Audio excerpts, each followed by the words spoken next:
Hello and welcome back to the Absolute Football Podcast, episode 5, and it has been the craziest week in football for as long as I can remember it. Correct, Tom? Yeah, the most mental weekend ever. Most mental weekend. Most mental day in Premier League for that I can remember. Yeah, I agree. I agree completely. Okay, so much to cover, so much to go through. We've got the weekend that just happened. The transfer window is just slammed shut for European and international transfers. For domestic, it's open for another week or so. But go on then, start us off with your highlight of the week, if you can pick one out. Yeah, well, I'm going completely off piste with it. It's nothing to do with the Premier League. Actually, my highlight for this week. Oh, okay, nice. I heard about what's been going on with the lower leagues. Obviously, with everything related to COVID, and I didn't realise how bad it was. I knew it was bad, but I didn't realise how bad it was. There was stories of people who were like second in the league about to get promoted, and I think the story was it was 8 days after football got suspended, the lower leagues from I think it was like the 7th tier down, all the seasons were just null and void. So there was no promotions, no relegations, just everything null and void. So obviously it worked really well for some teams, really badly for others. And then hearing about how certain clubs are allowed to have fans and certain clubs aren't allowed to have fans because what's classed as an elite club. But these elite clubs aren't allowed to play games. But then when they do play games, they're not allowed fans. But if you're a league below, you're allowed fans. So the fact the government have put the money where the mouth is and given the conference and all of those lots some money is my highlight. Oh, really? Yeah. Oh, I missed that completely. Yeah, so what happened? Lower league government funding. They've given a grant, so they don't have to pay it back either. Because I was hearing, I think it was Macclesfield went bust. Bury have gone bust, obviously, in the last 9 or so months. And there's a couple of clubs that are on the brink. So there's going to be there's a lot more that are unreported that will just happen overnight if there wasn't some sort of intervention. Yeah, so I think that's going to save, hundreds of clubs probably. From sort of, if you look, especially because those leagues down there don't have 20 teams like the Premier League, they've got more like 24 teams. And if you're looking at, say, 8 different leagues that are getting some backing, I think it's brilliant. So that's my my highlight of the week. A little bit of a good. Do you think it should have come from? Do you think it should have come from government, or do you think there should have been some sort of Premier League intervention with the the elite clubs, the multi-billionaires, who could have quite easily, bailed out the other clubs? Government all day. Government all day. Really? Yeah, the Premier League's a standalone business, isn't it? It's a standalone entity. I understand that. It's not linked to the Football League, so why should they have to bear the brunt of it? And I don't think that's fair. I think it's a government issue. They're the people who aren't allowing, without getting political, people aren't allowed into stadiums, and they're local businesses that a lot of the rules are quite confusing. So it's not the Premier League's fault that they're not allowing, like Dortmund on the weekend had 11,500 people in the stadiums. So if you can have that in the German First Division, surely there's a way of figuring something out, whether it's 20% capacity and social distancing or whatever it looks like, because technically you're still outside. So I think it had to be a government thing, and it's just good that there's gonna be a lot of sort of like proper football fans who are going to have their club saved.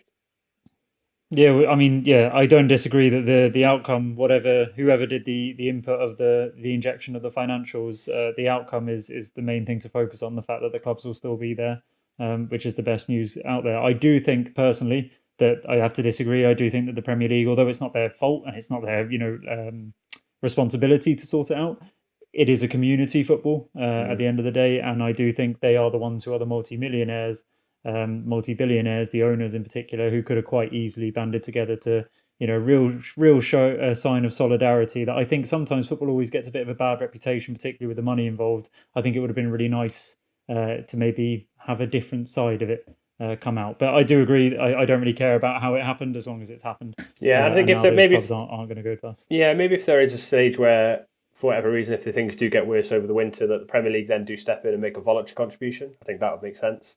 But they shouldn't have had their hand pushed like some of the clubs kind of were almost forced into way they were like reducing wages and things, which is going to link to something later on for me.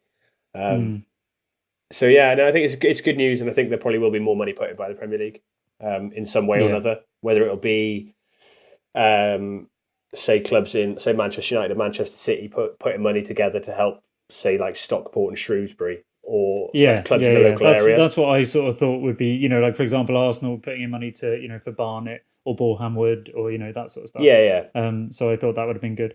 But yeah, so my highlight is kind of the complete opposite side of football. Then, completely going away from the humble beginnings that you've got down there. I can't look any further. Obviously, people know by now. Hopefully, I'm an Arsenal fan, massive Arsenal fan. Thomas Partey, that is my highlight. That's it. That's it. I can't go any further than that. What a signing. And I really hope he doesn't flop. Can you imagine if I pick it up this much and he just flops? But what a signing for 45 million. I also love the way that Atletico have been so difficult to deal with in every single aspect of this transfer window, and for us to leave it until the last minute. I haven't seen Arsenal do sort of shithousery like that it's not before, it's not where they left it shithousery until the though, is last it? day. It Not is. It how. is. They let them think that we let them think that we weren't going to do it and that we were just going to walk away from it. And then we go with what, an hour, 2 hours left on the transfer window in Spain. I mean, we then go to La Liga directly and pay his release clause. Yeah, but you're giving them Torreira, aren't you? Yeah, but that's what I mean. They wanted Torreira and Partey, and they were so difficult to deal with the entire time. And they wanted to pair those two, and they didn't give us any leeway, even though we were giving them Torreira. And for us then to just go and, I know they knew it was always a risk for it to happen, but I still feel like Arsenal before wouldn't have done that. I Yeah, don't know why. In my head, they just wouldn't have done it. Or they would have done the Luis Suarez, and a pound thing. yeah. So yeah, I like the way we went about it, and I'm delighted that we've got a world class midfielder from what I've watched of him over the years. A world class midfielder, proper signing that. Yeah, Proper he hasn't. I signing think and a there was a massive stat. He highlight for hasn't me. missed a game for Atletico Madrid in something stupid like 5 years either. So you know you're going to get games out of him. Yeah, Yeah, he's exactly. an immense signing. Yeah, proper signing And that. do you know what? About 4 days ago, before the transfer window closed, because at time of recording it shut yesterday. About 4 days ago, I read somewhere that Chelsea were going to beat us Yeah, to I it, saw and that. I was there going, I'm not even going to send it to Tom because if it happens, I I'm saw not doing the that. podcast I saw it. I anymore. saw it Saturday I can't be morning. bothered. I saw it on Saturday morning. Yeah, I was like, I please, just please. thought, oh I don't even want him. I just want it for this. So yeah, hopefully he'll feature on my star of the week many times going Yeah, forward. But after that hectic weekend, so to put it into context, in case people are listening a few days afterwards and have kind of forgotten what happened, this is being recorded now on the weekend the weekend after, no, a couple of days after the weekend where Aston Villa beat Liverpool 7-2 and Tottenham beat Man United 6-1. And Arsenal beat Sheffield United 2-1. Obviously, yeah. incredible The highlight result. of the Got to put that weekend. in. Yeah. The highlight of the week, yeah. So out of that crazy weekend, craziest day I've seen in the Premier League in I can't even tell you how long, maybe ever. Who was your star? Who was your standout? So I started Sunday by watching the Leicester West Ham game. Mm. So I want to have an honourable mention for Mikel Antonio, which is not going to get much praise, but he was absolutely immense. And we gave him gave West Ham a bit of a ribbon a couple of weeks ago, so they don't really have a proper striker. But he was just immense. He was the best player on the pitch. He Honestly, was so good. Zoom has saved David Moyes. Yeah, All right. I'm still convinced that if he wasn't managing over Zoom, they wouldn't have won the last two games, and he still would have been sacked by Christmas. My initial prediction.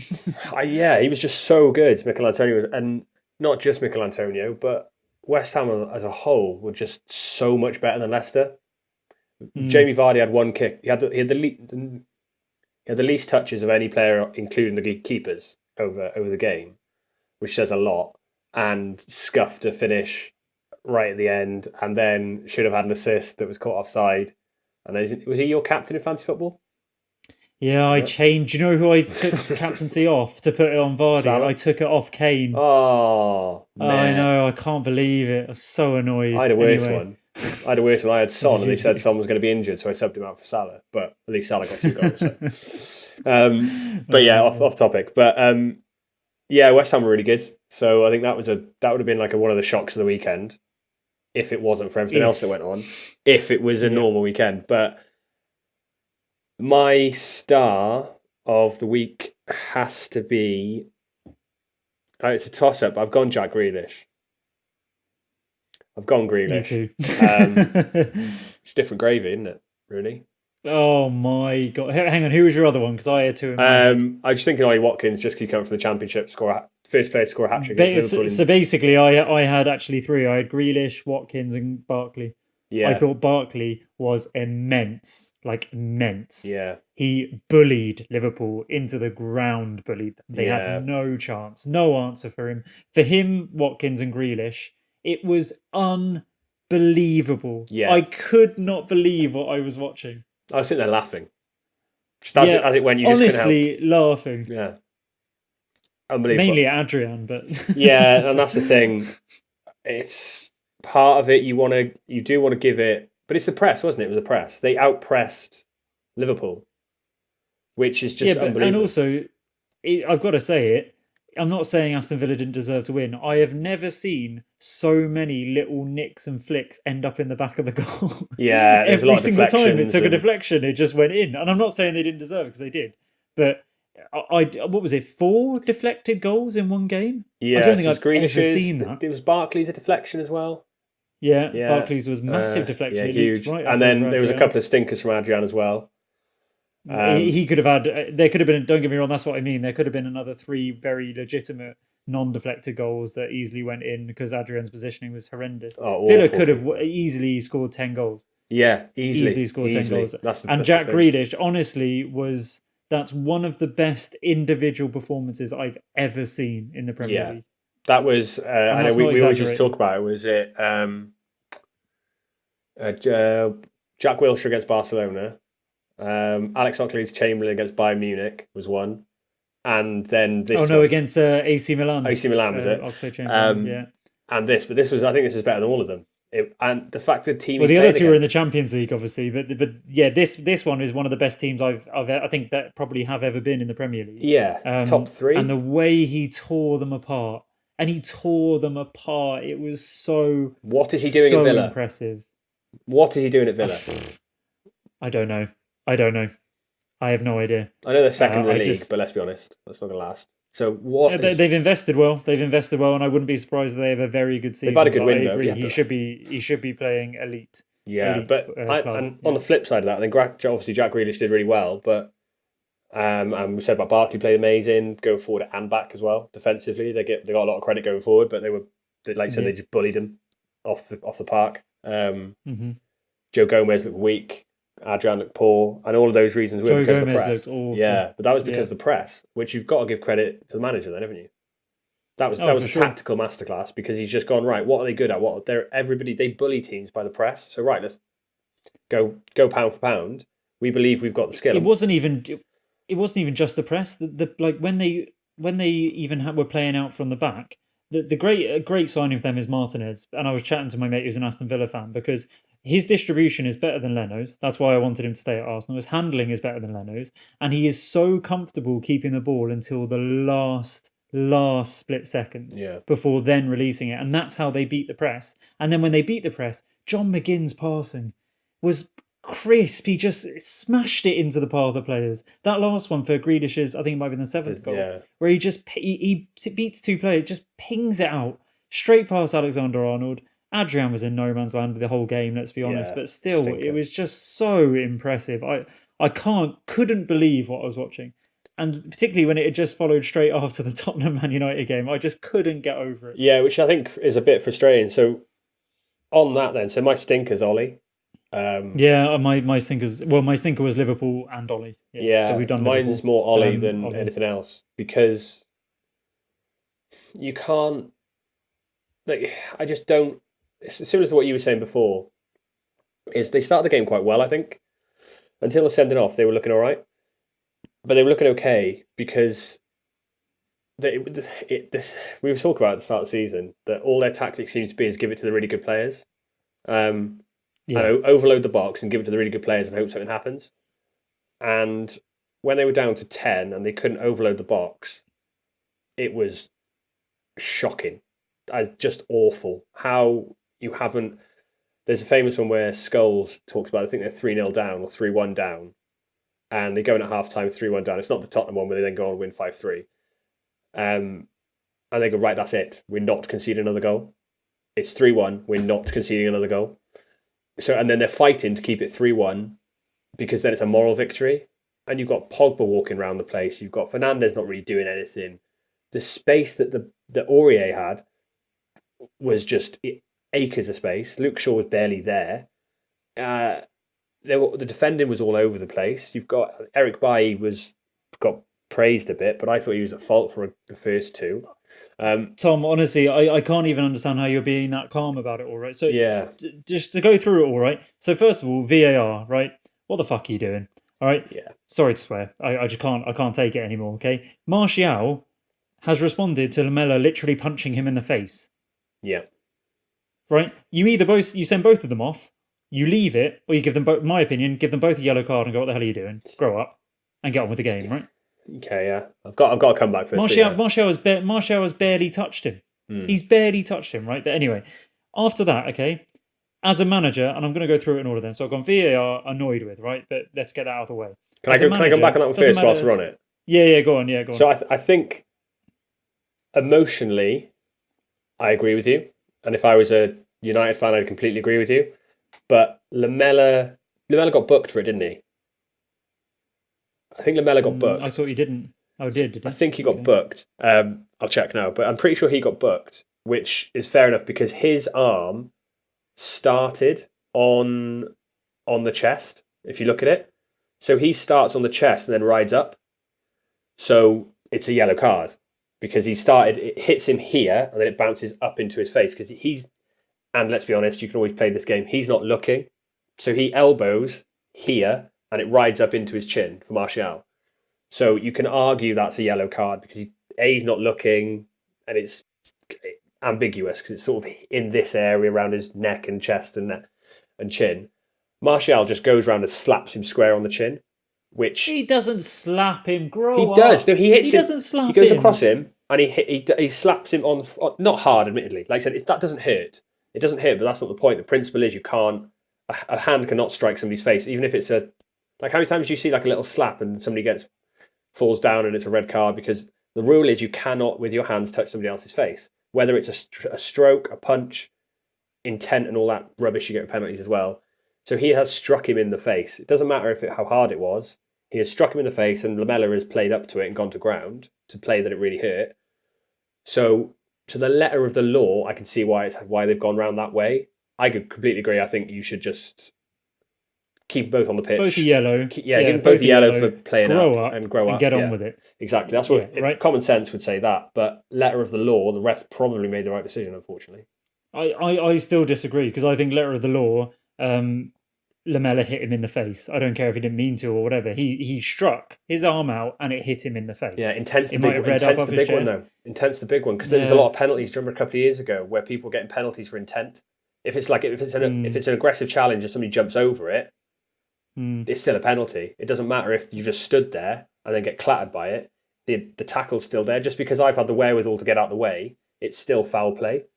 So it's about intent, and as soon as so if he's looking away and has gone ridden up, I know. We all know what he's doing. He knows what he's doing. Everybody knows what he's doing. But to the letter of the law, if you're watching the video and he's in a tribunal afterwards, and he's speaking to a panel, he goes, "No, I did it I didn't know what I was doing. I was just going pushing him out the way. I didn't realise how high up his chest I was." Is his argument, and it probably gets reversed.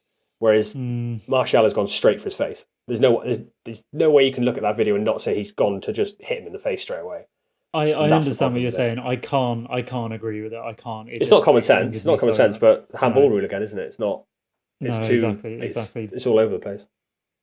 But after that, then okay, so that's happened, right? You're now down to 10 men. Okay, I'm not being funny. Right? If I'm playing FIFA and I go down to 10 men, all right, I stick it on defensive. If I'm playing Football Manager and I go down to 10 men. Yeah, I maybe go onto defensive. Was it 2-1 at the time? I maybe put 2 lines of 4. It was 2-1. Yeah. It was 2-1. Yeah, you park 2 lines of 4, even maybe 1 of 5, 1 of 4, maybe with runners from deep, right? And you keep compact. You get into half-time, you get into each other, you say what the hell is going on and how are we going to sort this out, and then look at the players you have on the pitch. Rashford is enough. Yeah, he's lightning. No one's catching him. Yeah, if you've got him on one wing, you put Greenwood up front, put Martial on the other, or something like that. That's like those still a front three. You play him as 2 wingers and a striker, don't you? Well, Martial was off and he was sent off. Oh, So yeah, he Paul couldn't do that. sorry. You know what I mean? Yeah. Yeah. But they've got enough people on the bench to come on and still cause a threat pace-wise. Pace-wise, Greenwood and Rashford, particularly Rashford. Rashford is raw. Yeah, he's lightning. He's electric. Lightning quick. So all you do as a manager, I'm sorry, that is Sunday league stuff. We do that on video games. Yeah. We have not done any coaching courses. We've not managed. We've not played the game at an elite level. Far from it. Yeah. But we know very basics. And then the other thing I then go on to, so I'm angry at Ollie. If I was a United fan, my mate's a United fan, he was livid. Bouncing. Yeah, they all were. You saw Patrice Evra on Sky Sports, right? Asking to get Astor's end of his contract. Asking to resign. Yeah. Yeah, just leave. Just let me leave. Right? So I'd be livid at that. I couldn't even imagine it. I couldn't even imagine it if it was my manager, right? Then, let's look at the players. How many times have me and you been in five-a-side and we're getting whacked here, boys? Sit. Yeah. Just sit. That's five-a-side. The pitch is, I don't even know, 100 yards long, if that. 100 yards of full-size pitch, mate. Oh, is it? Sorry, 50 yards long then, whatever. Yeah, whatever it is. 30, Yeah. 40 yards long, right? Whatever it is. It's not a full-size pitch, it's tiny. Yeah. And we still go, okay, let's just dig in here, boys, and then do take a Roy Hodgson, yeah. Get 10 men, get the 10 men that you have on the pitch, get more behind the ball. Play counter-attacking football, which you can do with Rashford. So at what point did the players not go... Because, by the way, it wasn't like it was close. When it was 11 on 11, they were getting cut open. Yeah, they were. Right? And then it went down to 10 and they got cut open very quickly, multiple times. So it was coming. There was warning signs. It was happening. You're going to get embarrassed. Yeah. Sort it out between yourselves. Yeah? Maguire at the back. Say to Pogba, say to Fernandes, don't go past the halfway line. Yeah. I want you here. Because at 2-1, they're still in the game, aren't they? I'm a Man United captain. I have cost 80 million. I'm an England international. I am not conceding 6 goals at home at Old Trafford. No. It is not happening. Yeah. There's a couple. There's even more. Does it come up? Yeah, I don't think it's. So I'm a big believer in you stick to what the manager tells you to do. You shouldn't, because then you get this all like player power and stuff, and I don't think that's right. That you basically let the manager do what they do. Their job is to that. You've told me to do this, so I'm going to do this. So I think that's where it has to go back to Ollie.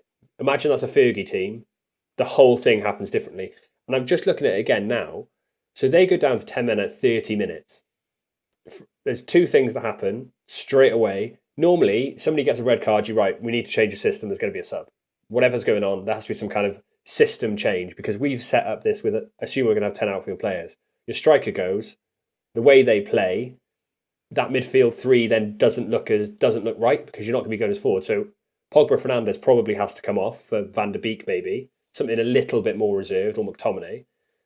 So that makes sense to just do that instantly. And why is De Gea playing it short? And why is then Bailly passing it straight into the middle of the park when you've just gone down to 10 with 30 seconds before?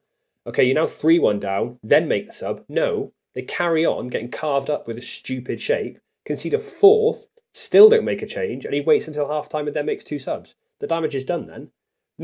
You know what card you're dealt with. You're getting carved up, like you said.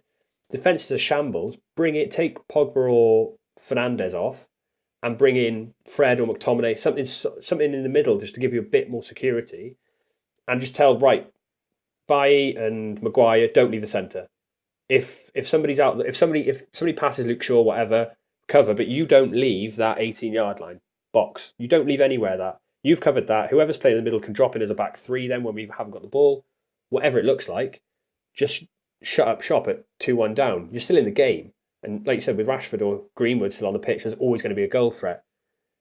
They just didn't do it. They just left it open for another quarter of an hour, conceded another 2, and the game's done then. And then at that point then...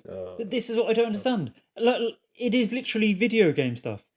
Honestly, video game stuff. You then say, I'm going to stay in the game until the 70th minute. Because at the 70th minute, when the other team is still only 2-1 and they're playing against 10 men, they get nervous.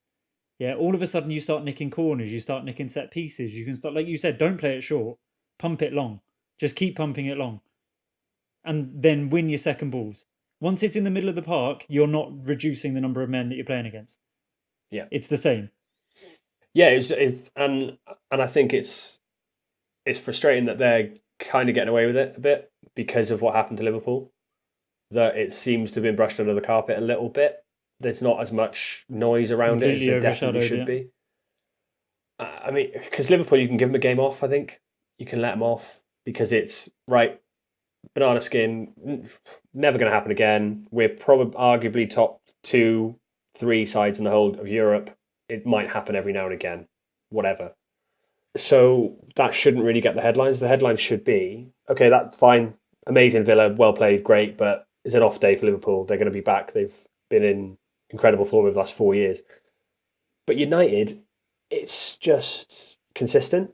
They were outplayed by Palace at home, conceded 3 to Palace, shouldn't happen. We both admit that they were lucky against Brighton, got played off the park.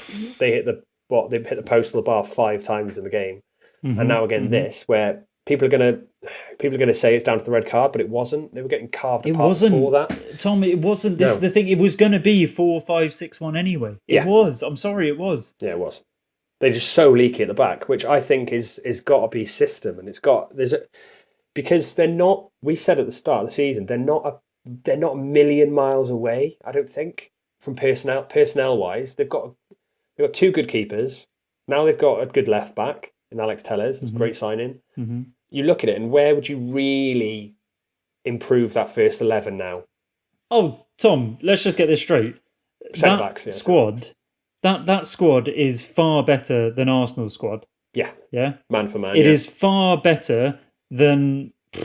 I mean, Everton. I'd say you could argue Chelsea is way better than Everton. You could argue Chelsea. You could argue. I mean, players-wise, players is not the issue. We've talked about this so many times. Players is not the issue. You could argue they're up there squad-wise with Liverpool and City. Close. They're probably the closest squad. Tottenham, they're definitely better than, players for player. They are. Well, maybe not starting. They are just extremely... I disagree. Honestly, I think if you actually had those players, 1 to 11, I don't know how many would get into each teams. It wouldn't be... You could argue it. It's a toss-up on most positions other than Harry Kane. Yeah. They're not a million miles away. It is just awful management. Awful management. I can't get over the level of management. And this is what annoys me as well. Man United fans, all I ever see is Woodward out, Glazers out, all of this. I understand all of that. I get it. I'm an Arsenal fan. Kroenke out. Trust me, I get it. Right? But you cannot say that team hasn't had investment. Wan-Bissaka, 50 million. Maguire, 80 million. Alex Telles, 20 million. Luke Shaw, Pogba, 30 million. 80 million. Bailly, Luke Shaw, 30 million. Lindelof was 30 million. Bailly, 30 million. Fernandes, what was Fernandes? 50, was it? 50, 60, yeah. Martial was like 60 million. And that was 60 million when 60 million was more like 90 million. You can't say it hasn't had investment. It's not the owners 4 or 5 years ago, wasn't it? Money into it. My mate sent me a link earlier where he said that the owners haven't put any of their own finance into it. It's all been the club's finance. And he was sending me a link to say this would be a good podcast topic, right? I get all of that. I understand the frustration. Trust me, Arsenal's model is that Kroenke doesn't spend a bloody penny on us. Arteta took Mustafi, Socrates, these sorts of players and made them good defenders. David Luiz. We kept out City and Chelsea with that defensive pairing. He is not coaching those players or managing those players to play in any sort of a system, any sort of direction, any sort of tactical nous, nothing like that. It is world-class, not world-class, but the fees are supposed to be buying world-class players. It is throwing money at it. It is buying players who impress in other leagues, who are meant to be good players, who would get in a lot of sides around the world, who would even get in, European champion sides, right? And he's not got them, and he's putting them out on the pitch and just saying play football, right? Yeah. I understand it probably is that simple for about 70% of football. Yeah, you can't win anything without good players. Yeah, of course. But equally, that other 30% that comes into coaching, disciplining, making your team play the way that you want them to play, he's just got nothing of it. There's just nothing there.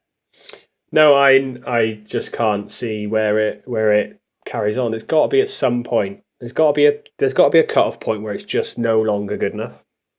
I don't know when that is. I don't know how this international break is going to work for them, because you're now going to have 2 weeks where they're going to have to sit and think about what they've done. And I don't know who they've got next, but whoever they're going to have, who could they have next? Who, for the way they're playing, is an easy game through the league? Burnley, because they got zero investment. Yeah, and they've got zero players. Poor Sean Dyche, by the Yeah. way. If he keeps him in the Premier League, one of the best Premier League jobs that's ever been done. Yeah. So there's Burnley, there's Fulham, Sheffield United look poor at the moment. So, but They looked better. They look better against you. And throughout the league, would I fancy them against anybody else at the moment? Probably not. I think they go into every game. So looking through that, okay, maybe West Brom as well. Past that, which is the bottom. So they're currently the bottom. We've just named the bottom 4 teams in the league, and they're the only teams I can see them beating if they carry on like this. I can't see beating. I can't anybody else. I can't see beating anybody else.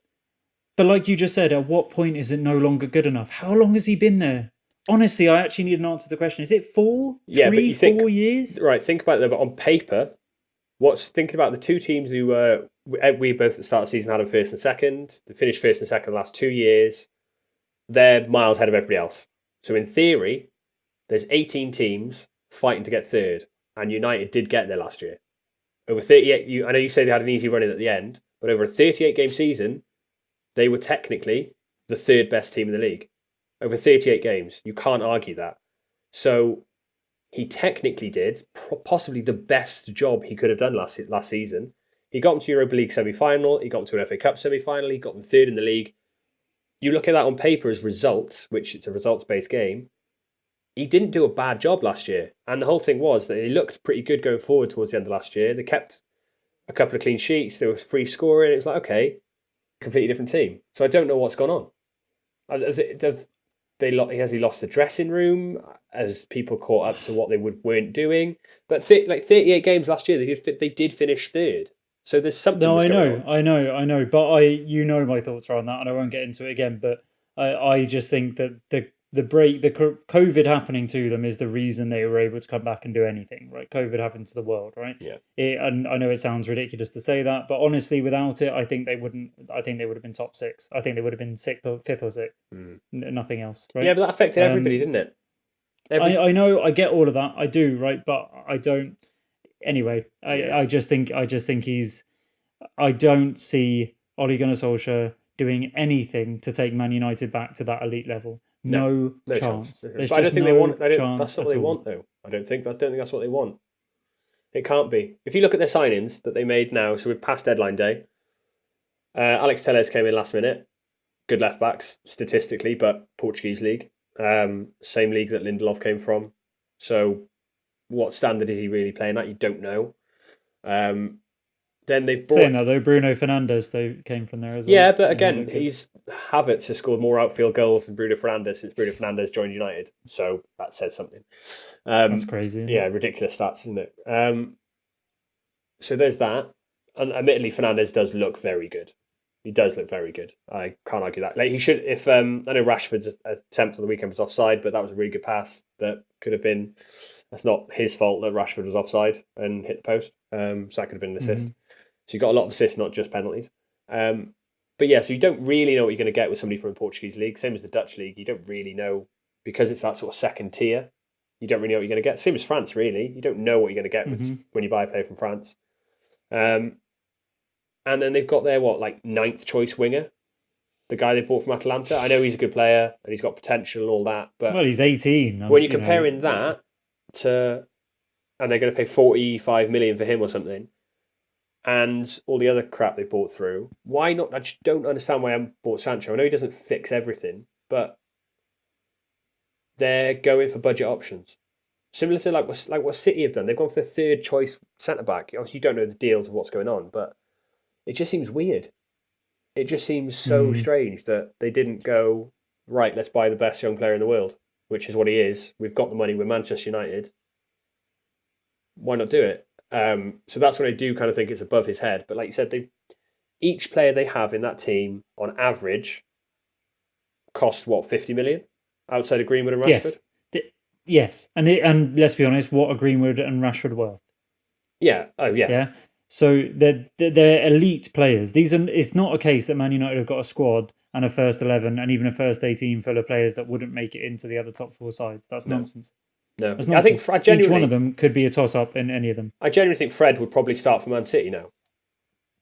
with the way Rodri's playing. Oh, I don't know about that. He, the way Rodri's playing. But Yeah. that's what I mean. There's players there. I mean, Fred costs, 30, 40 million as well. 50, wasn't it? Oh, I didn't want to say 50 because I didn't want to be that embarrassing. But yeah, shambles. Absolute shambles from top to bottom. It's got to change. And I think, as far as I'm concerned, it's got to change. Yeah, I think Ollie's got to go. Ollie has got to go. Yeah, he is. I think you can talk about the board all you want. You talk about the Glazers, but like we've just said, they have put money in. Okay, not their own money, but that's because United are so commercially viable. They don't need to put their own money in. If you're a club and you're getting annoyed that you're not getting investment and you've just signed, and we've just gone through it there. So let's go there starting 11 from the weekend. De Gea cost them 30 million a while ago. Wan-Bissaka 50 million, Bailly 30 million, Maguire 80 million, Luke Shaw 30 million, Matic 40 million from us, I think. Did we get one free? No, it wasn't. I think it was 40 million then. Pogba was 80 odd million, Fernandes 60 million, Martial was 60 million, Greenwood and Rashford, who were from their youth products. Who are worth. And Rashford's got to be worth 80 million plus, and Greenwood on potential loan is probably worth 40 million now, minimum. More. Yeah, on potential loan. If this kid from Atalanta's gone for 45 million euros, then Greenwood's going for 60, especially on like a 5-year deal. So they've got pretty much, if you count inflation and things, for the £30 million players like Luke Shaw, about £500 million. Yeah, so you've got £50 million player in every single position. I know they get at least fleeced in the transfer market a little bit, but you can't complain about the players. It's not an investment thing for me. Yeah, you've got Ancelotti doing absolute wonders with players like Michael Keane and Yerry Mina, and I know Yerry Mina played for Barcelona, but Calvert-Lewin, and you look at it and you think, and Decore and getting James Rodriguez on a free, and you just like Tom Davis, great player. Of course you love him. Yeah, Everton hero. I'm an Everton fan, don't forget. Yeah, of course. That's going to repeatedly change this season who I support. Glory, Chelsea. But you see what other managers are doing, and even coaching not Wenger. God, he's not that good yet. Arteta's doing. The coach, you can see a tangible difference. Even I know people are giving Lampard crap at the moment, but watching them on the weekend, you can see what he's trying to do. He's trying to almost emulate Guardiola's thing. It's all about possession, and we'll hit him at some point. I think it's a bit toothless, but that's probably for a different episode. But you can see what people are doing. You can see tactics. Just get Poch in. Just stop. It's been 3 years of messing about. Just get him in. Just get him in. Yeah, exactly. This is the 3 years of just kind of doing nothing. You haven't done anything. You haven't won anything. Just like you've got to change something. The investment keeps coming. These are not good players. These are elite players. Yeah. They would get into the Arsenal team, every single one of them. And Arteta made Mustafi and David Luiz keep out Man City and Chelsea to win trophies, and Liverpool to win trophies. Yeah.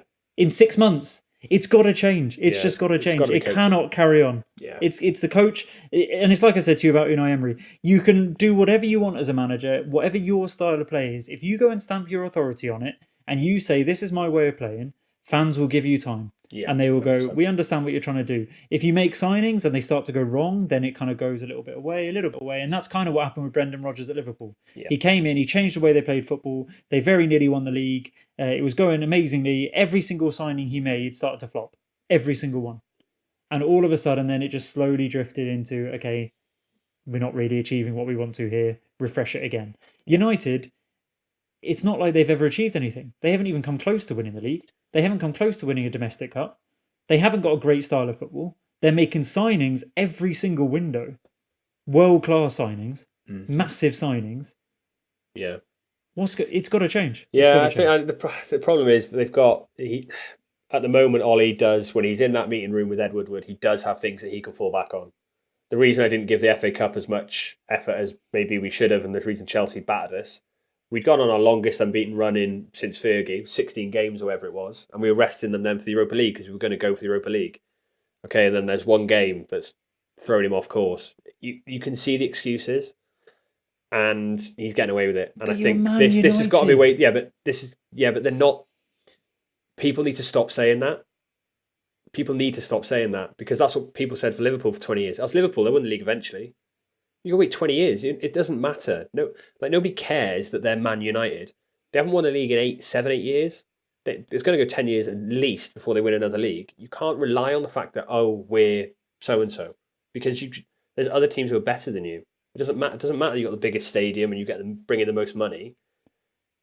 Football doesn't care.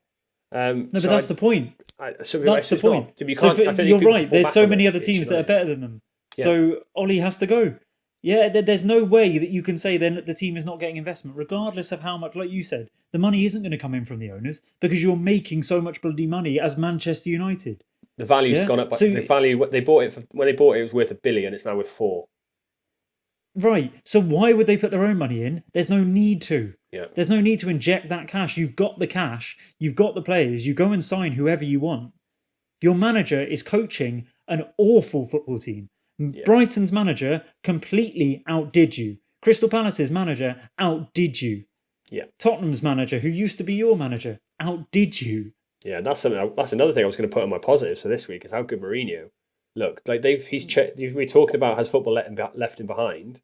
They were pressing like the way Harry Kane is playing at the moment. He's changed his position. The fact he's flying in for tackles on the 18-yard line when they're 2-1 down and just gone for the red card, like, it's unbelievable. Winning the tackle, laying it off to Son, they've been on the end of it from just pressing. And Mourinho's looking pretty good considering what you said at the start of the year. Mm-hmm. God, I still love him. I'd love him to finish above you this year. I'd love it. Love it. After all squad wise though, they should finish above us. They've got a £200 million striker. Yeah, and going on from that, then nice little segue in terms of now sort of given the weekend of coverage. In terms of the transfer market, arguably, have Spurs had the best window? Best transfer window. I mean, it's... Look at the 6 players they brought in. They finally got a backup striker who's good. Yeah. Really good. I don't know, I just think the rest of them, I think it looks very good because of Gareth Bale. Like, that's an incredible signing. But it looks good because that's why it looks good because they signed Gareth Bale. They did sign Gareth Bale. So have they arguably name a team who's had a better window other than Chelsea? And I think. So what have you got? Partey and Aubameyang. I guess you're going to class Aubameyang, aren't you? Well, yeah, Aubameyang obviously comes into it. Partey is a massive signing. Gabriel looks incredible, and we finally have a very good centre back by the looks of it. Yeah. Ceballos on loan again. Incredible bit of business. Yeah, but he's not going to start every game of the season, is he? I disagree. He's apart from alongside Partey. Sorry, with Partey not being there last season, he was our best midfielder. Yeah, he was. But there was a lot of games he didn't start, from what I remember. Because I know his fitness wasn't good until Arteta came in. Because I had him in my fantasy team at one point because he looked really good when he came out, looked our best player on the pitch, and then just didn't really play for months. So yeah, I suppose you have had a good, especially adding Thomas Partey in at the end. Just looking at it now. Let's go back to Tottenham for a second, right? Højbjerg, okay. I personally think is an average player. Oh, he was amazing against United. I couldn't. He had so much space. I couldn't stop watching him. I think he was brilliant. I'd rather have him than Jorginho, and I think Jorginho played really well on the weekend as well. But I thought Højbjerg looked really good. And a proper United, like a proper Mourinho player. Sorry, it was just like flying into challenges and a proper footballer. It was class. So I think he's really good personally, and it's what they need because they haven't had that. Their sitting player has been Eric Dyer, who I know he loves, but Eric Dyer. And Harry Winks, that Harry Winks just looks neat and tidy. I know it's everyone's analysis of him, but he doesn't really do anything. Whereas Højbjerg was passing forward, flying into tackles, he was all over the place. So I think he's really good then for allowing Sissoko and Ndombele to sort of just run the midfield. Ndombele does look like a different player alongside Højbjerg. Yeah. I'll give you that. Because he's just allowed to just plough forward. The problem was that he didn't do any running. And now he's just powering forward. Again, asterisks of that he played against United and they looked awful. But yeah, I think Spurs had a pretty good window, personally. Yeah, I think looking at it now, I think you might be right. I think they're up there for nominations of the best. Matt Doherty and Reguilon is good. Fantastic bit of business. Yeah. Gareth Bale, once he gets fit and going, having that option of being able to bring on Vinicius alongside Kane, maybe ahead of Kane. Joe Hart has been at clubs where he's won the league. He's won the league at Man City. I know he's but that's all he needs to be now as a backup. Yeah, he doesn't. He's not got anything else to prove as far as I'm concerned. I think it's mad that they signed him. Joe Hart's lucky to be there. Yeah, so do I. But I think he'll provide so much to the squad that haven't won anything.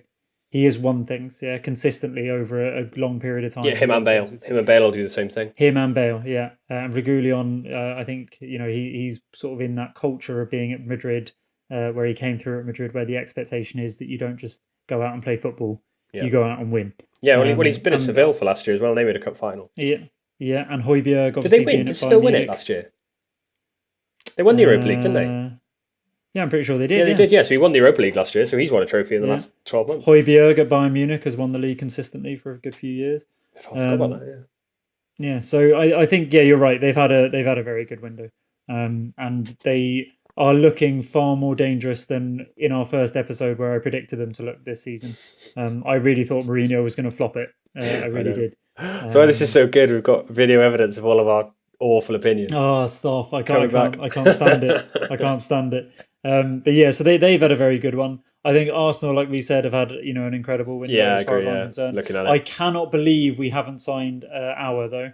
That was a huge error. No, you said at the start of the season. You said episode 1, or maybe in the episode that didn't get recorded, or what should have been episode 2, Phantom episode, that it was going to be one or the other. And that's why I was hoping both. That's why I was hoping Partey wouldn't come. It's because then I could tell you that you did an Arsenal and didn't get either. But I didn't. Did you? Yeah. Because your midfield looks all right now. I think it's too many. Because I think there's a problem Chelsea have had. Everyone's going to say Chelsea have had a good window, but I think arguably we've done it all a bit quickly. We've done it too quickly, and it's going to take 6 months to a year of them playing together for it to work. Whereas if you're putting in little pieces here and there over a period of time, they can gel. Because the only one of our players who started half decently, Chilwell, looked very, very good on the weekend. Oh, he looked brilliant. He was a nomination for my star of the week. Yeah, he looked very, very good. Till the madness happened. Yeah, exactly. I've got a curveball then, Aston Villa. Oh, not even curveball. One of the best windows. I actually think probably better than Arsenal and Tottenham's. Watkins, Martinez, Bertrand Traore, and Ross Barkley.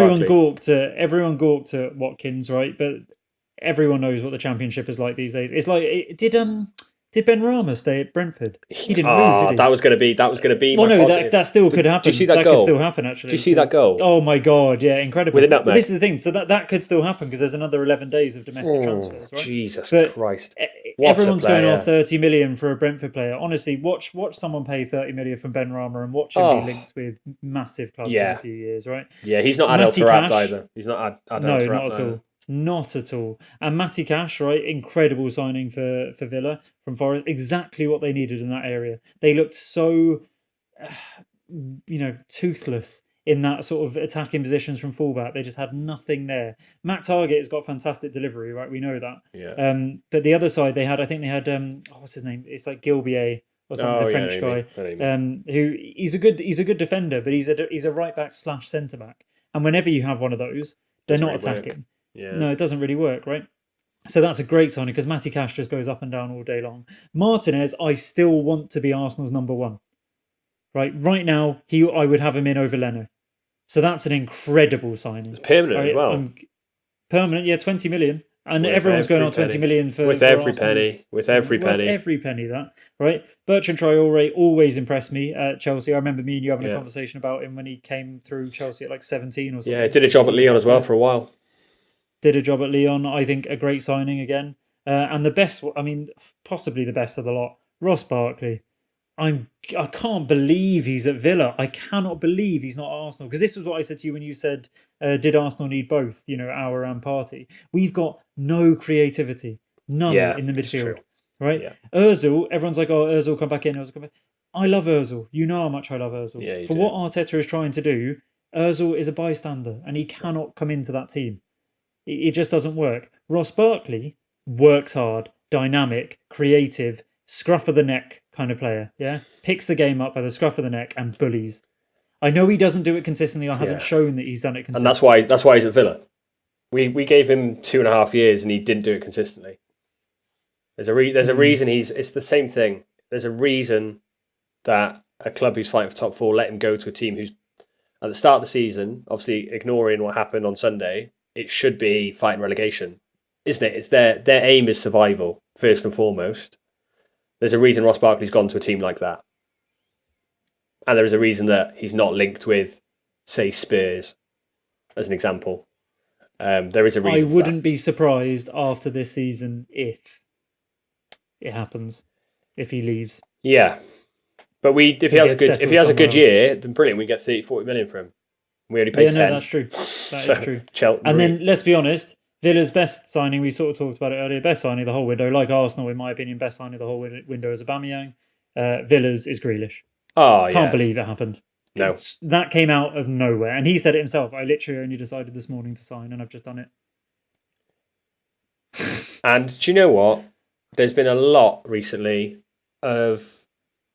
It seems to be going the other way now, which I'm quite liking. And I think it's part of the reason Sancho hasn't gone, if I'm honest.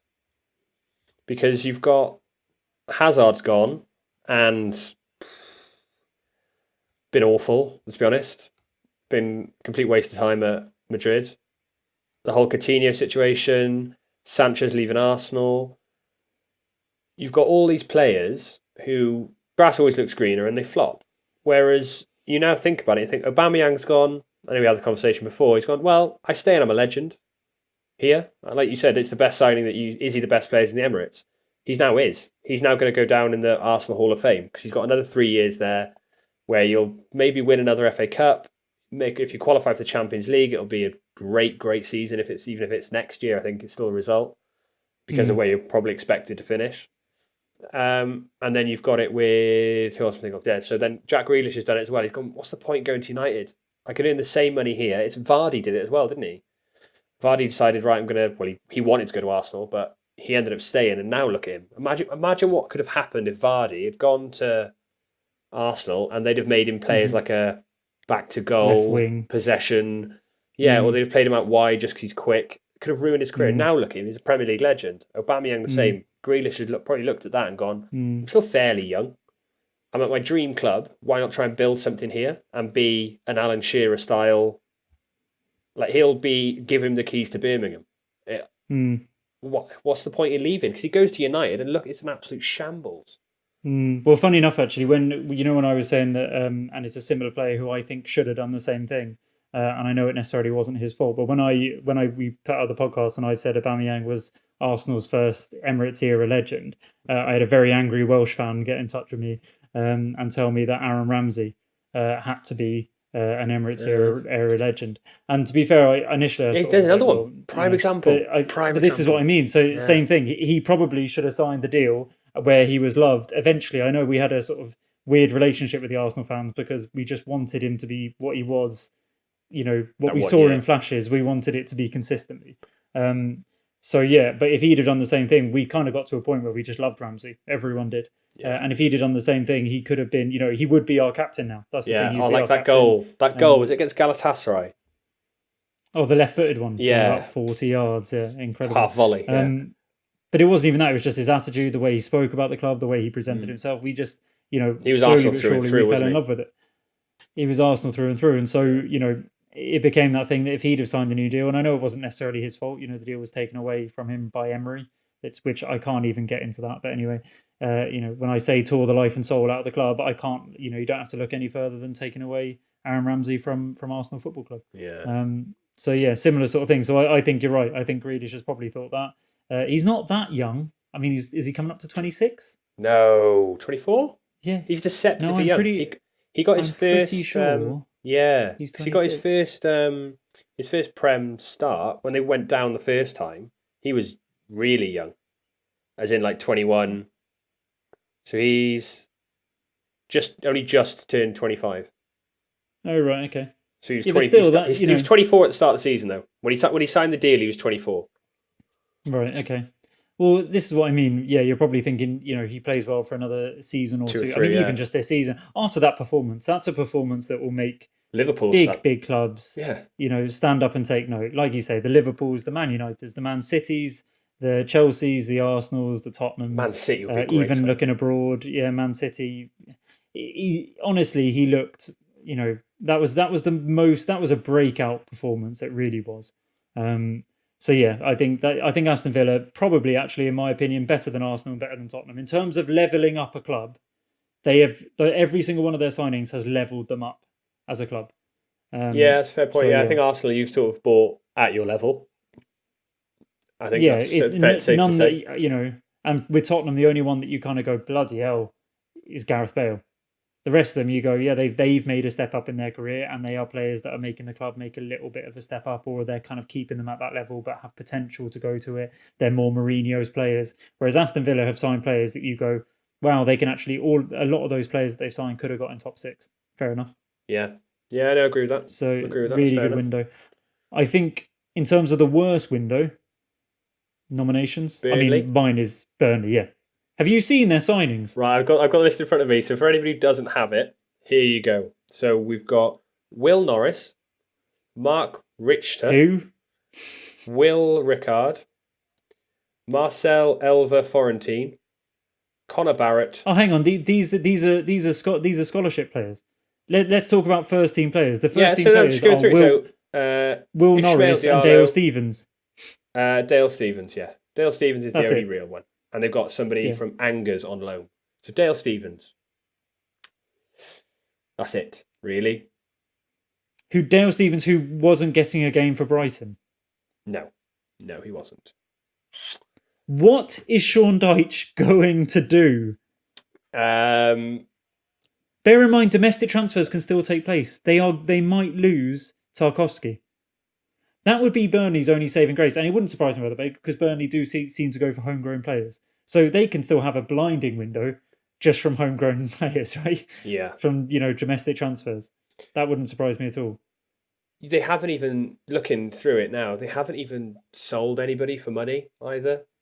What they're probably Jeff doing Hendrick, is free. hope Dwight McNeil has a good season, sell him for 30 million. To, I don't even know, Leeds. I just can't understand. How can they not have any money? How long have they been in the Premier League? Yeah, they not can't have any not money. have any money. Yeah. That doesn't make any sense. No, the TV deal, the revenue, that can't make sense. The contracts, they're not like paying 150, 200 grand a week to players, and that's where all the money's going. Sean Dyche isn't on $500,000 a week. Do you know what I mean? Like, it's just not. That's not where their money is going. I wouldn't be surprised if all of their wages are 30, 40 grand a week, which I'm saying is if it isn't a lot, it is a lot. But in the grand scheme of things, it's not a lot for Premier League clubs. Yeah, and especially when you look at Sheffield United spending 20 million on Ryan Brewster, it's the going rate. You need to be spending £20 million on players, and it's stupid. And that's what Chris Wilder said. He said 20 million nowadays gets you an unproven teenager. Yeah, it is. That's true. Unless you're Ancelotti and you get James Rodriguez on a free.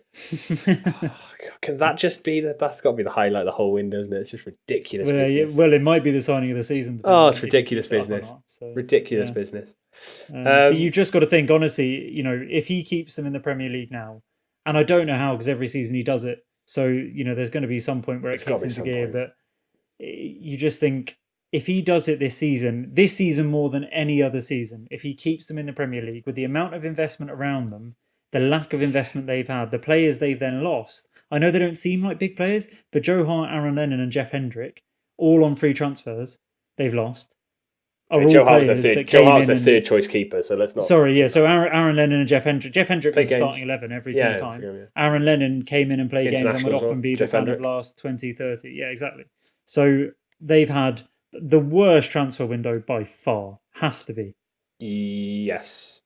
Yeah. Looking through the teams now, there's nobody who's even comes close, in terms of even close to having a worse transfer window than that. I'm going down to, let's have a look. I'm going through. Newcastle did well. Sheffield United, at least they signed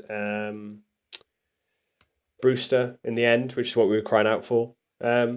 Southampton, possibly. All they've brought in is Kyle Walker-Peters, who's a pretty bang average right back, and Theo Walcott, who is they've got Kyle Walker-Peters. I think that's a good signing. Mohamed Salisu is going to be a class centre back. I wouldn't be surprised if he's their next Southampton to Liverpool signing in a few years' time. Theo Walcott on loan is a good sign. You can't say it's not. He scores goals and he's a threat. When he was playing What for do you mean Arsenal, when he was playing Yeah, for but Arsenal, he is a goal threat. He's a goal threat. I think Last 20 minutes of the game. Nah, he's as done as Aaron Lennon was when he went to Burnley. He's done. I know he's only 31, but he is done. I disagree. He's too fit. Awful. I mean, he came on the weekend and instantly made Everton a worse team. The second he set foot on that pitch. Bear in mind, he's playing in the same league now. I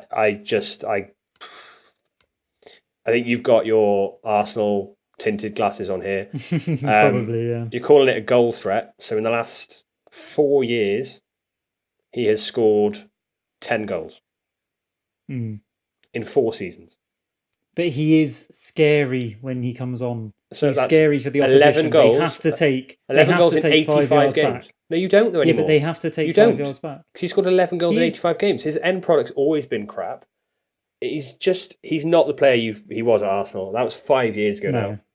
No. Where he was having those purple patches. But let's be honest. If Burnley have signed Theo Walcott, not a bad signing. What I mean is that Southampton it's still a bad signing. Window than. It's still a bad signing. I don't know where he goes. Not as bad as Dale Stevens. Not saying he's not a good player. He's all right, but come on, they needed more than that. Yeah, really I think even if they sign Walcott, I think it's still a bad window. But Southampton haven't done a lot. West Brom. Yeah, just looking through it now. Branislav Ivanovic. I mean, that just you can't have a bad window and sign Branislav Ivanovic. I'm sorry. You can when he's 36. You can't buy that kind of experience. West Ham. No, to be fair, Dignana and Kipre and Pereira. I can't say West Ham. West Ham, either. I think they've had a good window. I would say they've good only window. made 2 signings, but both, they've only done 2 signings, but yeah, both of them are good. Their signings, both of them are good. The right back looked really good on the weekend. And also the sign. What you're forgetting is that West Ham did some great business in January. Jarrod Bowen. That was a great signing for them, and then they had Souček on loan as well. So they've kind of been getting players in that are on. Well, they got Souček on a permanent now, haven't they? So. Yeah, 15 mil as well, which kind of actually looks worth every penny at the moment. Yeah, he looked really good again on the weekend. Really good. Yeah. So I think it's so we're going worst window is Burnley then. Burnley, possibly Southampton, depending on how you look at the World Cup. I'm flat out Burnley completely. Yeah, probably looking at it again now. It's Burnley through. So I think they're going down now. I think. I just think the Sean Dyche effect. I think he'll do something. If he doesn't keep them in the Premier League this season, no big deal. The poor man has been set up to fail. Right? Yeah. If he keeps in the Premier League this season, how he's not managing a top 8 side next season, I don't get it. It will be. I reckon he's the next Allardyce, isn't he? Sam Allardyce. Yeah, he's the next Sam Allardyce, and that's the problem. Yeah. I think for him, he's going to get a reputation now. But I was looking back through after we talked about him last week. Was it last week we talked about him? Maybe the week before. He's only managed 2 clubs. Yeah, ever. Watford and Burnley. Yeah, he managed Watford for a year, then got sacked, and now it's just been Burnley. So he hasn't really actually got much of a track record. He just looks really old, so I assumed and with a voice like that, I assumed he'd managed many clubs. But no, just and he'd shouted his way into exactly. With those gravelly tones. But yeah, I think he'd be lucky if just the quality of the teams around him. You look at it and you think, God, you've got nothing to deal with. You've got just nothing. Literally nothing. It's the complete opposite to what United have got. Ollie's got all the tools available, doesn't know what to do with them. And Sean Dyche is doing a fantastic job with twigs. It's just ridiculous. He's just died. Yeah. Poor bloke. For sure. And I think Chelsea have had a good window as well, by the look of it. Yeah, I shouldn't want to mention it, to be honest. Fair. Yeah, I think we're getting a lot of grief at the moment. It's really starting to grind on me. It will take time. It's really starting to grind on me more than anything. Is that I put it as like a thing to mention today that people keep talking about the money. Look at what Chelsea spent. Look what Chelsea spent. Look what Chelsea spent. Yes, do people do the same for Liverpool? Does everybody go look at all what Liverpool did? No, Liverpool did very good business though, didn't they? Because they used the Coutinho money really well. It's come out now. We got 200 million from Morata and Hazard, and have just spent that 200 million on replacement players and getting ripped apart by everybody in the press for spending all this money in one go. Look at them trying to buy the league. Sorry, we sold players. The net spend I think for this summer was like 40 million. Because of the business we'd done last summer with getting Morata off the books and signing I can't remember his name, the midfielder that's gone to Atalanta, and then obviously the Hazard money we didn't get to spend. Mm. It's just getting overplayed. It's a bit boring, if I'm honest. It's lazy Yeah, punditry. it is. It is lazy punditry, and we both know that goes on far too much for us to even touch on Yeah, as a it does. topic. Yeah. But yeah, I think forget all that. They've had a good window. Those players will gel. It will take time. They're not going to probably challenge for the title this season. No. They probably should challenge for Champions League. Yeah. Definitely. And yeah, well, I mean, Mendy looks like a good signing. He looks Mm. like he had a presence in goal. The Yeah, he defense looked looked like good. they trusted him. Ziyech has Ziyech even played a game yet? Nope, not a And game. what a Not a minute. signing he Not a is. minute. Thiago Silva looks solid. Everyone goes on about that stupid mistake in his debut. It was one mistake. He looks great apart from that. Oh, he Timo looked Werner, everyone's going, he's not, scoring awesome. and all of this. Timo Werner will score. Yeah, do you Yeah. know what I mean? Like Ben Chilwell looked fantastic. Havertz, he looks like that player I was talking to you about. He's not nice to watch, but he's effective, and he's Yeah. starting to look like that now. And it will happen, and it will just take time, right? But Chelsea have had let's not make any mistake about it. They've had a very good window. Yeah. So, okay, in terms of then, we've gone through who we think have had good windows. So, obviously Arsenal, Chelsea, Tottenham, and who do we say had the best window? Aston Villa. Yeah. The worst window has got to be Burnley or Southampton. Yeah. Okay, so in terms of individuals then, who is going to be your surprise signing of the season? So one that you look at and you go, they got him for free or whatever, or they got him for low fee, or he just looks good and I had never heard of him. And who do you think is going to be the most overrated? They signed him for big things, expecting big things to happen, and nothing has happened, or nothing will happen. Okay, I need to have a look at the list again for the flop of the summer. But Mm-hmm. my signing of the summer, like the one that's unexpected from the games I've seen so far, is Eze at Palace. Good He looks player. like an absolute baller. Oh, absolute 20 baller. million though. Yeah, but he looks like it's not because I'd never really heard of him, and it's a championship player. And watching him in the games I've seen him, it's like you're good, you're a proper player. See, for me, wasn't that surprising? I'd seen him a lot in the championship. And but with yeah, he is a baller. yeah, and with Zaha basically doing it, his career path is exactly what Zaha's done. He's got the type of player he wants to be is Zaha. So you couldn't have a better Couldn't be a better mental. club. Could be a better club. And I think he looks really, really good for them. So I think he's probably going to come through as one of the signings of the season, possibly if they do something. But that might be me being a bit optimistic. My signing of the underrated season one- is going to be James Rodriguez, though. Let's be honest. Yeah, so I was going to say this. So my signing of the season has got to be James. There's Yeah. There's no even. Funny enough, though, on Sky Sports they're still saying it's 22 million. Yeah, it's not. But I'm pretty sure it's been confirmed. Romano verified, confirmed as free transfer. So May as well, I believe. may as well see Everton's bank account if Fabrizio Romano saying Yeah. it. To be honest.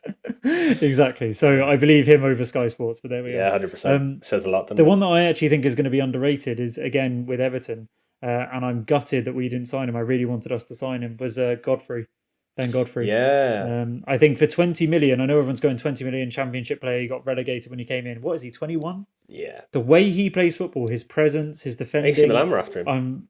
AC Milan, yeah, and that doesn't surprise me. And I really think whether it's going to be this season, maybe I've made this a bit of a weird topic. Whether it'll be a signing of this season, I don't know. Do I think in my opinion, I think he is the English Van Dijk. I really do. Yeah, he looks good. Because we watched business. Last season. We went out and watched the Norwich Arsenal game, didn't we? And he looked good. Looked really good. I obviously didn't watch much Norwich football last year, but even in that game, I thought he looked really good. So yeah, no, fair enough. I saw the same thing. I thought, ooh, maybe not for now, but good signing that. Well, and it's the same thing I said about Saliba as well, where every Arsenal fan was saying that this season he was going to, him and Gabriel were going to charge us to the league. And I said to you in episode 1, he's not going to play a game this season. Yeah, or he's unlikely to play a game this season. Yeah, you said you wanted him to, but realistically, it's probably not going to happen. Yeah, and that's fine. And it's the same with Chelsea thing. Yeah, they're not going to gel immediately this season, No. but they will, and they're good players. So let's just give it time and see what happens. So I think that's transfer window done. So now that it's slammed shut, obviously, there is the domestic transfers that can still happen, and a lot of the players that we're talking about could still move around. Burnley could still make 10 signings. From English-based clubs, from the Championship, homegrown-based clubs, let's say, from the Championship and things like that. But you never know. But now that we've kind of got pretty settled squads, I don't expect there to be much activity in the next 11 days. There's not going to be big money. I think it's I think it's a good idea that we do a prediction, something else that can be clipped and we can laugh at ourselves at in a few months' time. I want us to do a Premier League 1 to 20 prediction based off of the first 4 games and the transfer windows now. Slamming shut. Do you want to go first? No, you go first. Right then. With a Premier League table sat in front of me, this is going to be hard. This is going to be tough because you've got teams who look really like. I find Everton are top of the league. Mm-hmm. I'm still going to Okay, go. I'll tell you what. Let's do it. Let's do it together, so that Okay. it's not too much pressure on one person. So Nah. Okay. Yeah. Okay. Liverpool to win the do you league. want to start from? Liverpool I was to win going to say, do you want to start from the top or from the bottom? Start from the top. Yeah, Liverpool win the league. Okay. Liverpool to win the league. Nobody else is even close. That's the problem. I don't think anybody's good. I can't believe that they just conceded 7 goals to Villa. I don't know if I can do this to myself. Yeah, they're too good. Sorry. Okay, yeah, Liverpool to win the league. I will agree. Second. See, this is where it gets tough because I automatically want to be lazy and say City, but yeah, if De Bruyne goes down, they're done, aren't they? Really? There's just everything goes through them. Everything goes through him. Absolutely everything. And I know they've got the 2 best strikers who are injured at the moment, and they probably will finish second. I wouldn't be surprised if they finish 3rd or 4th this year. I'm going to go Man City. I equally wouldn't be surprised, but I'm going to go Man City. Yeah, just in case, isn't it? Play it safe. Yeah, pretty much. For the clips. Yeah. Do it for the clips. Just in case they win the league. Yeah, do it for the clips, of course. Yeah. 11th. Yeah. Okay, 3rd. Chelsea. Mm-hmm. Very optimistically, though. I'm going to say very optimistically Arsenal. Yeah, I thought you would. Mm-hmm. 4th. Everton. I'm going to go Chelsea. I'm going to go Everton. Okay. I think Everton. 5th. Spurs. 5th, I'm going to say Spurs. Yeah. 6th, I'll go Arsenal then. I'll go Everton. The thing is, though, is that I haven't even got United in this yet, and they're going to sack Ollie. They're going to sack Ollie and bring in Poch, and then all of a sudden they're going to get 4th. I don't know. I think everybody's too good. I'm genuine. I'm putting my blind faith in Chelsea signings working, but I wouldn't be surprised if we finished 8th this year at all. This is the thing. I put Arsenal as 3rd because of Mikel Arteta. Equally, I could see us finishing 7th because our squad is not as good as the others. As simple as that. But when you've got you've got managers like Ancelotti at Everton, it's like, oh, he's going to do something, isn't he? And like you said, if Poch comes to United, it changes everything. But anyway, so what have I gone for? We're at 7th now, are we? Yeah. I'm going to go United there. Oh, no, I haven't even had Leicester yet. Yeah, no, I'm going to go Leicester there, yeah. I think they're a better team. Especially the signings they've made as well. Look, they've plugged really? holes So again. we're putting United 8th? Yeah. Oh, do you know what? This season is mad. This season is crazy. It's done already. What can you even predict with this season? Yeah, so that's 8th. No, that was 7th. So 8th. Yeah, United 8th, though. Oh, United right, okay, 8th. yeah. 9th. Leeds? Yeah. Do Leeds keep it up? I'm going Leeds. But where did Villa finish then? Okay, no, I'm going Villa. You can go Leeds then. I'll go Leeds because their average plays in a very good system, and systems are more important. Then I'll go Leeds 10th. Then I'll go. No, I won't. 10th, I'll go Wolves. Wolves, Jesus, what a league! What a league this is! Oh my god! I reckon Wolves might have a wobble this year. Okay. So I'm gonna then. So what am I on? You're on 9th 10. Leeds, I've got Wolves. Yeah, 9th Leeds. 9th Leeds.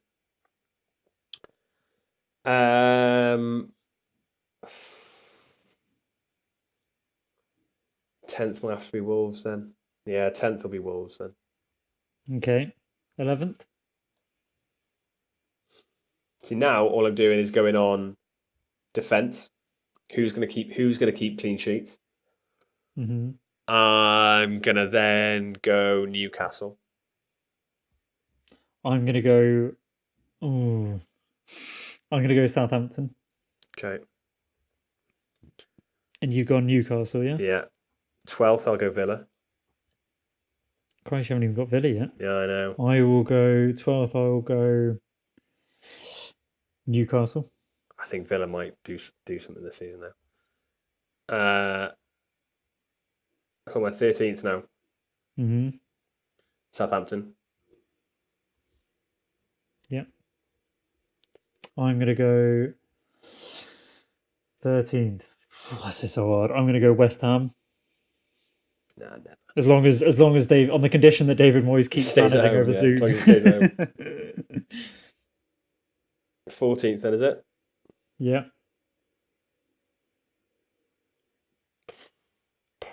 Bloody hell, this is Palace. I'm hard. gonna go Palace.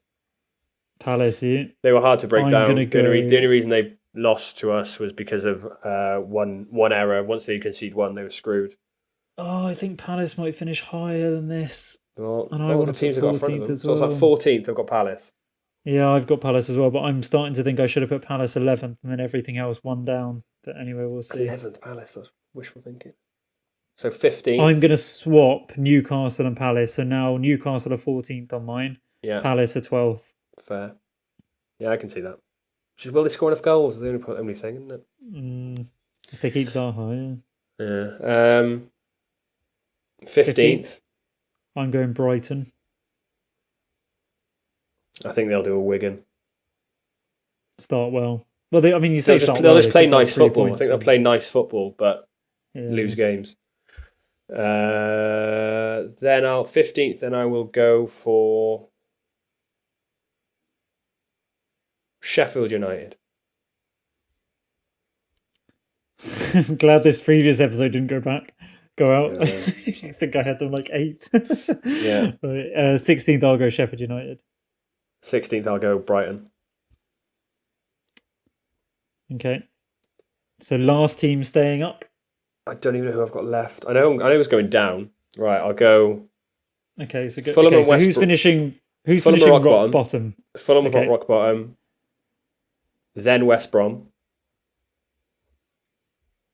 I think. Maybe even the other way around. I think West Brom bottom, and I think Fulham 19th. So who have you got 19th? West Brom, have you? Yeah, I'm similar to you. I can see that being the other way around. Okay, so the teams we have left. So I've Burnley. got left Burnley. Leeds? Where do you put Leeds? Oh, have I missed out Leeds? Oh, I'm an idiot. Yeah, I put Leeds and then crossed it out twice. There we go. Okay, I'm going Leeds. Put them in and then push everyone down one, surely. Yeah, I'm going Leeds 11th. Yeah. And Where I'll did I push put everyone them? else down one then. Where does that put who? Sorry. Where did I put Leeds? Oh, where did you put? Sorry. You put Leeds 9th. Whew. That's going to be toilet paper. This is going to be 6 weeks' time. Honestly, spit on it. Just wipe your ass with it. Completely pointless. Okay, so you're 1 to 20. You have Okay. Liverpool, Yeah. City, Mm-hmm. Chelsea, Everton, Yeah. Spurs, Arsenal, 7th Leicester, United, Leeds, Wolves, bringing up the top 10. Yeah. 11th downwards, then you've got Newcastle, Villa, Southampton, Palace, Sheffield United, Brighton, West Ham being the last of the teams that are going to stay up. And going down, you've got Burnley, West Brom, and Fulham. So where did I put Sheffield United? 15th. Can I'll swap them and West Ham? Okay, so West Ham 15th, Yeah. Sheffield United just staying up. Yeah. Yeah. Yeah. Okay, and then my 1 to 20 then. Yeah. Liverpool, City, Arsenal, and Chelsea, Champions League places. Spurs, Everton, Leicester, from 5th to 7th. 8th, United, Villa, Wolves, bringing up the top 10. Leeds, Southampton, Newcastle. No, I switched those, sorry. Leeds in 11th, Southampton 12th, Palace 13th, West Ham 14th, Newcastle 15th, Brighton and Sheffield United being the last teams to stay up. And then going down, we've got the same three going down. Yeah, Burnley. I've got Fulham finishing 19th and West Brom finishing 20th. But let's be honest, who cares? Once you're in the bottom three, it doesn't really matter. It doesn't matter. I can see that happening as well, because I've got more faith in Mitrovic to score goals and them to nick a 1-0 somewhere than I do anybody that they've got up front for West Brom. Yeah, I agree. And I just think unless Burnley do an absolute madness from the Championship, then honestly, I love Sean Dyche, but I can't see what he's even meant to do. The poor man. Yeah, but the way they play, they're bound to get wins. So I wouldn't be surprised to see them finish 14th or 13th again. But because they've got the nous, because they've been there so many years. And it's different to Bournemouth. When Bournemouth went down, it was because they were always trying to play football. They weren't really being very tactical. Whereas I think Sean Dyche will lock up games. He can win. He can win ugly. Let's be honest. If he'd have gone down to, I mean, even when he had 11 men, let alone going down to 10 men against Tottenham, yeah, it would have been a very different story if Sean Dyche was in charge of. Are you suggesting that United should sign Sean Dyche? I'm suggesting that Sean Dyche is a better manager than Ole Gunnar Solskjaer. Yes. Then you're billion not wrong. %. Yeah, you don't really. It's not really suggestions. That's it's a black and white statement right there. Exactly. Have I really put Arsenal third? Oh, God. So as soon as it came out of your mouth saying that Chelsea finished third, that's not happening. But then who else? That's the thing. It's who else? I think my opinion of it is that because Chelsea have started slow, and people are having a go at us, and the fact that we are still level on points with Spurs, and we're only 2 points behind the champions, and we've had a bad start to the season, I think every single week we're just going to get better and better chemistry-wise. So I think that's why we'll probably have a good run towards the end of the season. Is my thing. Mine is purely Arteta. Fair. I just think he's the best. I personally think he's, apart from Guardiola and Klopp, and I actually think he's on their level. I think he's the best coach in the Premier League. Yeah. So I just think Ancelotti. You think he's a better coach than Ancelotti? And yeah, Bielsa? I do. Yeah, because I don't think Ancelotti and Bielsa, which, like I've said to you before, Bielsa is a god to Arteta, right? So make of that what you will. But I don't think Ancelotti and Bielsa could have done to Mustafi and David Luiz what Arteta did. I just can't see it. World Cup winning Mustafi and 90 caps. Oh, get out. Let's not even start. This is an hour and a half we've been recording. I'm going to go on for another 2 hours here. Get out. World Cup winning Mustafi. Jesus Christ. Am I wrong? Yeah, well, technically, you're actually correct. Literally, you're correct. Yeah. But there we are. Okay. I think apologies that we haven't done any segments or anything this week. There's been absolutely zero structure. It's the craziest weekend the Premier League has ever seen. The world is the craziest weekend the world has ever seen. It's the craziest weekend the Premier League has ever seen. The transfer window summed it all up. Fantastic deals happening all over the place on the last couple of hours there. It's been mad. It's been absolutely manic. There was no way we could come on here and have a structural conversation about anything. We've come on. We've just gone ham on everything. Yeah, you had to talk about it. There's those things you had to talk about. No one cares about something that happened in a football match in the 1930s today. No one cares. The only topic that hasn't... I don't think they cared a few weeks ago anyway. Yeah, true. It's a good point. I had feedback from actually. I had a listener get in touch and say they were a big fan of your 7-minute management story. They're a big fan of that. Oh, really? Yeah. 7-minute management story? Yeah. Oh, the Leroy Rossini. Yeah. They said Liam Rosini then. One thing we haven't brought up, which I want to finish off with, is the disgraceful business that Arsenal have done. And I want to give them I couldn't give them the best transfer window, is the sacking of Gunnosaurus. I think it's just disgraceful. Yeah, I agree completely. However, there is no fans in the stadium. He hasn't. There literally isn't a job there. So what I would say is that if Arsenal have done this and he's not getting his job back when fans return, disgraceful. Oh, so they can't afford to pay him $30,000 a year or whatever they pay him to just sit on the sidelines. Sorry, but you know my issue with this. Is that Arsenal Football Club, it first and foremost is a business. Yeah, and as a business, they sit there and there will be people in charge of that department who go, I've got a person here who is redundant. I'm not saying I agree with it. I think it's disgraceful. Yeah, right. They're a football club who pay people millions of pounds a year. right? Thomas Partey apparently is on 200 grand a week or something. Yeah. Yeah, that could have paid that guy's salary for the next 10 years in 1 week. Yeah. I'm not saying I agree with it. I am saying from a business point of view, different departments looking after different things. There's a budget for that department. There is a revenue stream for that department. There is a purpose for that department, and he doesn't have a purpose at the moment. I hate it. I love Gunnosaurus. I've met Gunnosaurus. I've hugged Gunnosaurus. Legend, absolute legend Yeah. of the scene. And it is disgraceful what Arsenal have done in terms of letting him go. But And the 55 equally, I do staff as well. understand other 55 staff as well. But and there's also that thing that people are saying, oh, they let go of those staff to sign Willian. That's where it pisses me off. No, Yeah. you have zero understanding of how a business works. There is a budget for playing staff. There will be a budget for backroom staff. Yeah. Right? They haven't let 55 people go to sign Willian and Partey. That's just not what's happened. Willian's wage would have paid those 55 people for 2 weeks. Yeah. Completely. Do you know what I mean? It just doesn't happen at all. So yeah, it's not the same. I do think it's disgraceful, and I agree with you. And I think that if he doesn't come back, or if the Gunnosaurus in general doesn't come back when the fans return, then it's shocked me, because I really thought the whole heart and soul being torn out of the club went with Unai Emery and Raul Sanelli. I thought that left that era. You cannot get rid of Gunnosaurus. He is literally Arsenal Football Club. I don't know why you need to even announce it. It doesn't make any sense.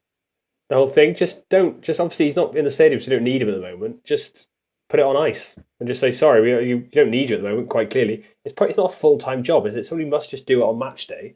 So just get somebody else in. The thing I would say is that if they do have a gentleman's agreement where they're saying when fans come back we'll hire you back. He's been Arsenal Football Club's mascot for 27 years. That redundancy payout. Payout will be very nice. Yeah. Very, very hefty. So I bet he would have said to them, package. It's more of a retirement package. I was going to say it might have even been a retirement package, or it might have been voluntary redundancy. Yeah. And he might, because I don't know if that's been offered. I'd imagine it would at a club of Arsenal size. Doesn't really somebody offer voluntary redundancy. It doesn't really work. Gunnosaurus coming out with a walking stick or a Zimmer frame, does it? He's been doing it for so long. Exactly. So I actually think there may have even been, a verbal conversation where that was agreed. He probably hasn't said anything. Everyone's outraged by it because we love Gunnosaurus. Yeah. But yeah, I wouldn't be surprised if there's actually far more to it, and he's perfectly happy stepping away from it with that money in hand at this time. Do you know what I mean? Like, so yeah, we don't know the full story. So do you reckon he had a light bulb moment? He's on like a Tinder date and he's in his like late 50s, and they've got so what do you do for a living? Well, I dress as a dinosaur in football games. And they laugh, and he goes, no, really. And he's gone, I need a wife. This can't happen anymore. Brilliant. And so then he's gone and got the redundancy package, and now he can afford to buy. Yeah, exactly. Now he can get like something else. Brilliant. Right. So there has been zero structure to this podcast. We're sorry if it's been all over the place, if you've hated every second of it. It is what it is. We needed to talk about the mad week that has happened in football, mad weekend that happened in football, the transfer window slamming shut. We haven't even had time to get onto my shit beard. That'll be gone by next week. Actually, no, it won't. We're actually now going to have a break. So next week we won't be uploading a podcast because it's international break and no one cares about internationals. And it will give us a chance to sort of get on top of things in terms of the clips that we want to put out on social media. So make sure you're checking those out. But apart from that, we'll be back in 2 weeks' time where we'll be discussing something, whatever it is that has happened in that week of football. You're going to get 10-0 nils next time. 10-0 nils. Has to happen. Do you remember when there was that like one match of the day where there was like 4-0 nils and then just 1-1-0? And Gary Lineker was like, I wonder who's going to go first. Can you imagine analysing that? Roll of dice, yeah. That will happen at some point during this podcast. It's got to happen. It's got to happen. It will do. But yeah, apart from that, thanks very much for listening. It'll be more structured, back to normal settings next time. And we'll speak to you soon. Take care.